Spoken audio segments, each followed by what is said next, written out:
श्रीराम समर्थ.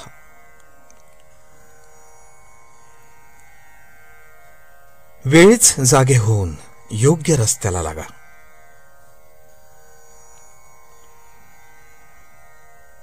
कोणत्याही कर्माची सुरुवात हेतूपासून म्हणजे वासनेपासून होत असते. जन्म हा देखील वासनेतून निर्माण होतो.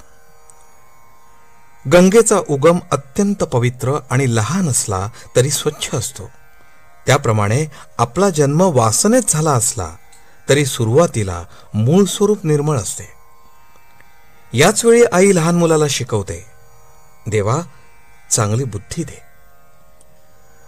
पुढे या निर्मळ मनावर निरनिराळ्या बऱ्या वाईट वासनांचे पगडे बसू लागतात.